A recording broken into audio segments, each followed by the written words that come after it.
Les Tamar, comme je l'ai dit, Tamar, c'est une fille abusée. C'est aussi une mère abusée. C'est aussi un garçon abusé. Et vous savez, un garçon abusé, ça c'est vraiment terrible, les garçons, moins que les filles en parlent. Une fille déjà peut en parler, mais un jeune garçon. Vous savez que beaucoup de jeunes enfants ont découvert très tôt l'intimité par des grandes filles qui habitent la maison. Et vous disent jamais ça, ces garçons ne vous diront jamais ça. Que tel. Et tu as des enfants pervertis à la maison. Tu n'es pas au courant. Pourquoi? Tu es superficiel. Tu n'es pas profond. Tu n'as pas d'amitié avec les enfants. Et les enfants très tôt sont attirés par le mal, sont infectés par le péché. Et imaginez une Tamar, et ça m'avait choqué. Une fille qui est violée, mais n'est pas seulement violée, elle tombe enceinte de son violeur, de son bourreau. Et vous savez, je prêchais ça. Je disais, il faut toujours pardonner, il faut toujours pardonner. Et tu sais, des fois, tu prêches des choses, tu te dis, mais ça, c'est vrai, c'est la vérité. Mais est-ce que quelqu'un peut appliquer cette parole? Même si on te viole, il ne faut pas avorter. Je prêchais ça jusqu'à ce que je rencontre une personne qui a pratiqué cette parole. Ça, c'est un ange. C'était toujours une émission de Mukwege. Il était allé en Europe. Et on avait reçu une femme. Elle témoignait comment elle était violée 2 fois. Elle est tombée enceinte 2 fois. Elle n'a pas avorté ses enfants. Lorsqu'elle regardait le bébé lui rappelait le meurtrier, le violeur. Il avait son visage. Elle haïssait l'enfant. N'arrivait même pas à l'allaiter. Mais quand l'évangile a touché son cœur, elle a aimé l'enfant. Elle a dit, c'est un innocent. C'est un innocent. Elle a gardé ses enfants. Elle les a aimés. Ça, c'est être chrétien. Oui, ça nous bouleverse. Mais c'est ça être chrétien. C'est ça être chrétien. Regardez ce que nous sommes. Nous sommes le produit de Dieu, mais nous ressemblons au diable. Est-ce que Dieu nous a tués? Dieu est en train de travailler à nous changer. Et cette femme s'est comportée comme Dieu. Elle a refusé de tuer le fruit de ses entrailles, même si la sémence venait d'un violeur. Elle a refusé. Elle a refusé. Mais la plupart avortent. Et puis, certains, ça se passe très mal. Et puis, curettage. Et puis, des fois, stérilité. D'autres Tamar deviennent des femmes qu'on ne peut épouser parce qu'elle est frigide. Elle a de l'aversion pour l'homme parce qu'elle voit dans chaque homme l'homme qui l'a violée. Et il y a beaucoup de Tamar dans les églises. Beaucoup de Tamar dans les familles. Tamar, si tu es là et tu m'écoutes, je te prie de faire une chose. Parle à quelqu'un.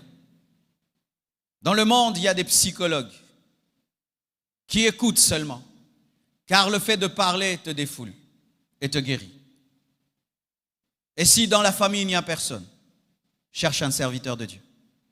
Et si tu n'as pas confiance à un homme de Dieu, parle-en vraiment à Dieu sincèrement. Car si tu es dans la haine et dans la rancune, tu risques de rater le ciel. Et cette haine va déformer ta personnalité.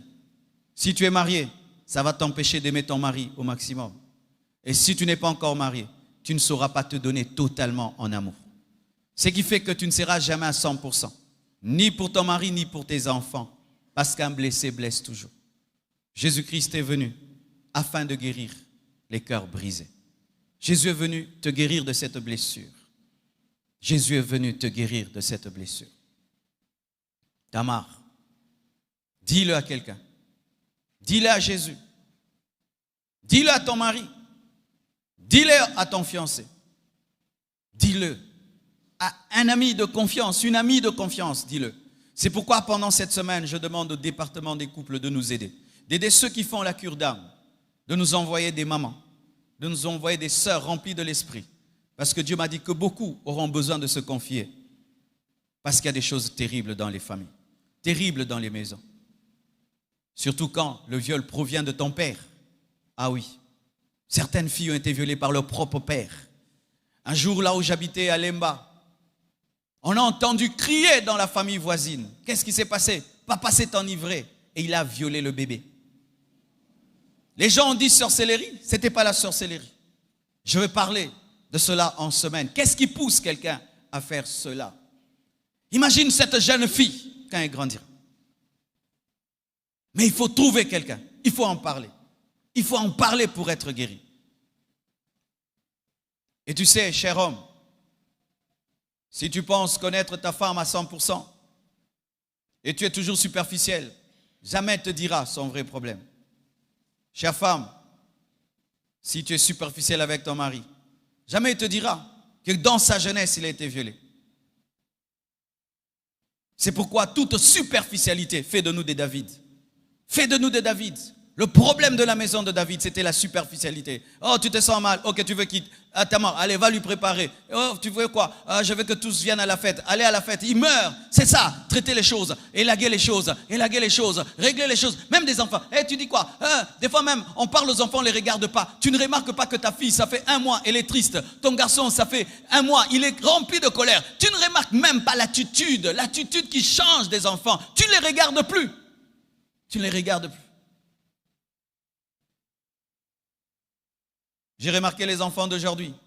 Quand ils te voient, tu es trop au téléphone, lui aussi prend un téléphone. Il fait comme toi.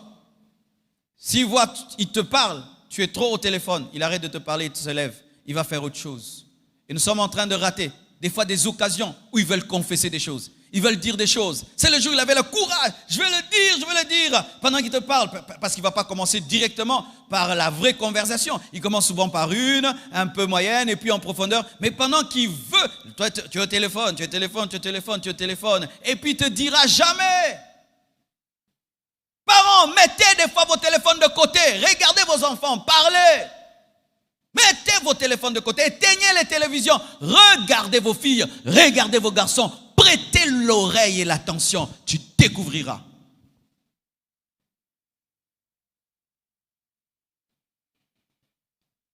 J'aimerais parler aux amenons. J'aimerais parler à quiconque ici a déjà violé quelqu'un. C'est vrai, tu es devenu chrétien et Dieu t'a pardonné. Oui, Dieu pardonne tous les péchés. Mais est-ce que tu as demandé pardon? Est-ce que tu as demandé pardon? Est-ce que tu as demandé pardon à ta cousine qui habitait chez vous, que tu as abusé? Elle est tombée sur un fiancé qui, pour lui, la femme doit être vierge pour que je l'épouse. Et on ne l'a pas épousée à cause de toi. Est-ce que tu lui as déjà demandé pardon? Vous savez qu'il y a des personnes qui pleurent en pensant à quelqu'un? Est-ce que tu as demandé pardon à cette copine que tu avais, qui n'a pas voulu se donner à toi, mais que tu as endormi avec des produits pharmaceutiques et tu l'as connue. Elle s'est réveillée, elle a perdu sa virginité. Est-ce que tu as déjà demandé pardon à cette fille-là? Est-ce que tu as déjà demandé pardon? Amnon, sache que violer tue. Violer, ça tue. Amnon est mort physiquement après avoir violé Tamar. Mais peut-être toi, physiquement, tu n'es pas mort. Mais spirituellement, tu es mort. Sachez qu'il y a toujours une transaction spirituelle qui a lieu lors d'un viol. Si l'impudicité déjà ouvre la porte au démon, sachez aussi que le viol ouvre la porte au démon. Beaucoup de filles violées ont des démons. Beaucoup de violeurs ont des démons. Parce que c'est une porte pour les puissances des ténèbres. Et quelque chose est entré dans ta vie. Quelque chose est entré dans ta vie. Certains violeurs, après le viol, perdent toute émotion. Sont comme des meurtriers parce qu'un violeur est un meurtrier. Est-ce que tu as réglé ce problème-là? Est-ce que tu as réglé ce problème-là? Il y a une fille qui a été violée dans son enfance. La seule chose qu'elle demande, c'est que le violeur puisse la regarder dans les yeux et vraiment présenter des excuses. C'est la seule chose qu'elle demande. Elle dit que le